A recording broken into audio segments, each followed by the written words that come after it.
సంవత్సరాల తరబడి ఎన్ని మందులు వాడినా మీ మోకాల నొప్పులు తగ్గట్లేదా? ప్రాణ పెయిన్ క్లినిక్ లో అత్యాధునిక చికిత్స.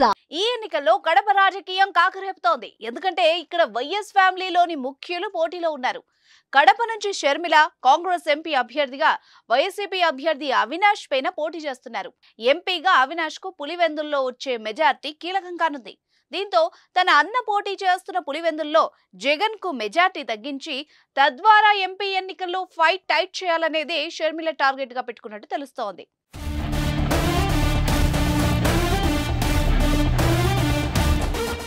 వైఎస్ కుటుంబానికి కడప పులివెందుల కంచుకోట.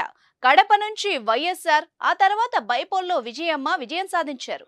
2014, 2019లో జగన్ ఎమ్మెల్యేగా గెలుస్తూ వస్తున్నారు. ఇప్పుడు మరోసారి జగన్ పులివెందుల నుంచే పోటీ చేస్తున్నారు. గురువారం నామినేషన్ వేస్తున్నారు. జగన్ సోదరి షర్మిల కడప నుంచి ఎంపీగా పోటీ చేస్తున్నారు. షర్మిలకు ఎంపీగా పులివెందుల్లో వచ్చే ఓట్లు ఇప్పుడు కీలకంగానున్నాయి. పులివెందుల్లో జగన్ గెలుపు ఖాయమైన మెజార్టీ తగ్గించడం ద్వారా అక్కడ అవినాష్ రెడ్డికి ఓట్లు ఆ స్థాయిలో పోలవకుండా షర్మిల కొత్త వ్యూహం పన్నినట్టు తెలుస్తోంది. దీని ద్వారా పులివెందుల్లో జగన్ మెజార్టీ తగ్గించడంతో పాటుగా ఎంపీ ఓట్లలో క్రాస్ ఓటింగ్ పడే దిశగా అడుగులు వేస్తున్నారు.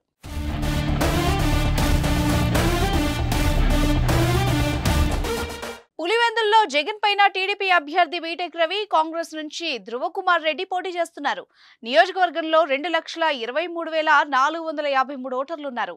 ఏడాది కిందట పులివెందుల టీడీపీ అభ్యర్థిగా రవి పేరును ఆ పార్టీ అధినేత చంద్రబాబు ప్రకటించారు. టీడీపీ అభ్యర్థి రవి సకుటుంబ సపరివార సమేతంగా ఎన్నికల ప్రచారాన్ని వేగవంతం చేశారు. పులివెందుల, లింగాల, సింహాద్రిపురం, తొండూరు, వేముల, వేంపల్లి, చక్రాయపేట మండలాల్లో ప్రచారాన్ని ఉధృతం చేశారు. మరోవైపు జగన్ చెల్లెళ్లు వైఎస్ షర్మిల, వైఎస్ సునీత ప్రచారాన్ని హోరెత్తిస్తున్నారు. 2019 సార్వత్రిక ఎన్నికల్లో జగన్ పులివెందుల్లో సాధించిన 91,000 మెజార్టీ తగ్గించాలన్న పట్టుదలతో అడుగులు వేస్తున్నట్టు తెలుస్తోంది. జగన్ పులివెందుల సభలో పాల్గొంటారు. నామినేషన్ దాఖలు చేసిన తర్వాత ఆయన భార్య భారతి ప్రచారంలో పాల్గొంటారు. మే 11 వరకు ప్రచారం కొనసాగిస్తారు. 2019 ఎన్నికల్లో అత్యధిక రికార్డు సాధించిన నేతగా జగన్ నిలిచారు. ఈసారి జగన్ పులివెందుల్లో దక్కే మెజార్టీ పైన ఆసక్తి కొనసాగుతోంది. ఏమాత్రం మెజార్టీ తగ్గినా అది షర్మిల ఎఫెక్టే అనుకోవాలి మరి.